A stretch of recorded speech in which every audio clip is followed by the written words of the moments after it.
On va maintenant laisser la parole à la dernière intervenante, Madame Esma Kaner du MR, pour très succinctement présenter les quelques lignes de son parti sur politique d'intégration et d'immigration. Bonjour tout le monde. Je tiens avant tout vous présenter mes excuses pour mon retard. Ce n'est aucunement un manque de respect envers vous, mais je me dois de préciser que j'ai mon père qui est très gravement malade. Il y avait une réunion de famille à l'hôpital et je ne pouvais pas me permettre de quitter mon père dans cet état-là. Voilà, je vous demande de bien vouloir m'excuser pour moi, la famille, et surtout des papas, on en a qu'un. Et je tiens à être à ses côtés jusqu'à la fin. À côté de cela, je ne me suis pas préparée à mon devoir, comme les autres collègues ici présents. Voilà, on est en campagne comme tout le monde, vous me direz, mais en même temps, l'état de santé de papa m'a empêché un peu de travailler mon devoir. Mais si je dois me présenter, voilà, je m'appelle Kaner Esma, je suis en Belgique depuis 1968.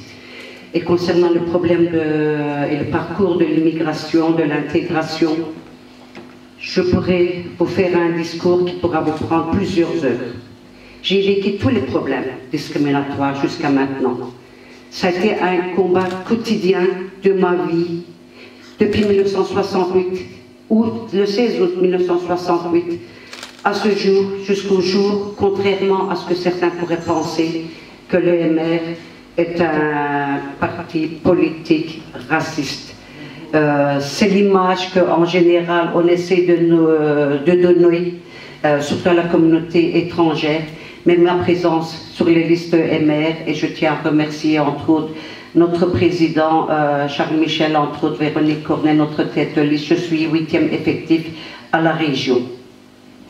Je suis sur les listes MR aussi parce que je partage, vous me direz, les valeurs MR.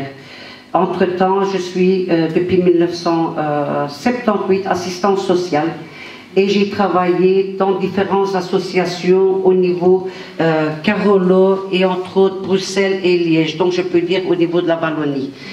Je sais très bien les problèmes vécus par les communautés étrangères et en plus le travail acharné des associations pour apporter leur aide, leur soutien aux personnes d'origine étrangère, que ce soit les réfugiés politiques, les demandeurs d'asile ou les primo-arrivants. Je suis également présidente d'une association créée en 2000 qui s'appelle l'ASBL Aimer, diminutif d'aider une maman à l'éducation de son enfant.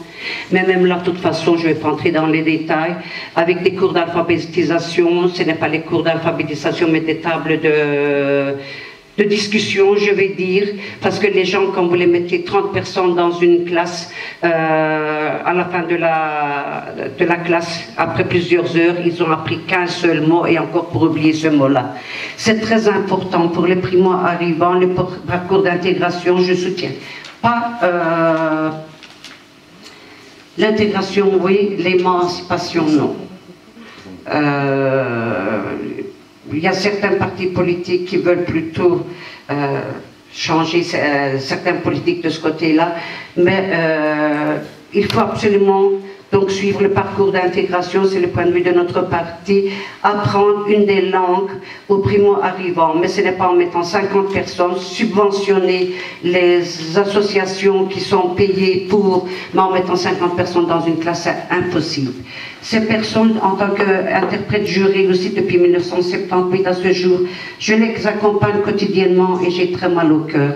C'est des personnes qui sont abandonnées à vivre des vies de ghetto, abandonnées à leur sort, sans que personne ne prenne attention aux problèmes quotidiens qu'ils peuvent vivre. Imaginez-vous une mère dépendante de son enfant de 5-6 ans lui servir d'interprète quand il va chez le gynécologue. Il faut vivre au quotidien avec ces gens-là. Aller d'élection en élection, frapper à la porte des gens et mettre ces affiches, c'est trop beau, ça, on garnit les vitrines.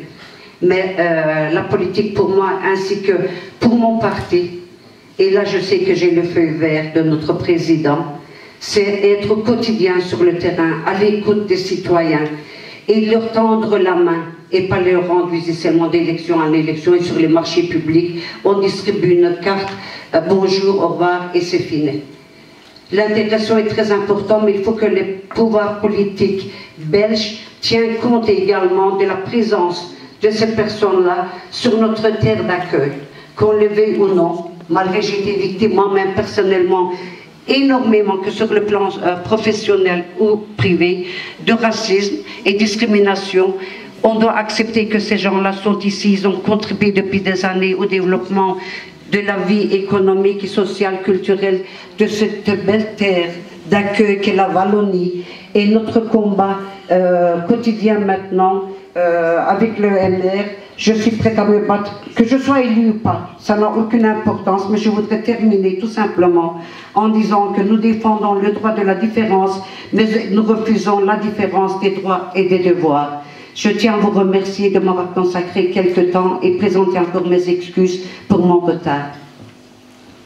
Merci beaucoup, Madame Esma-Kanner, pour cette présentation en même temps aussi qui est assez émouvante.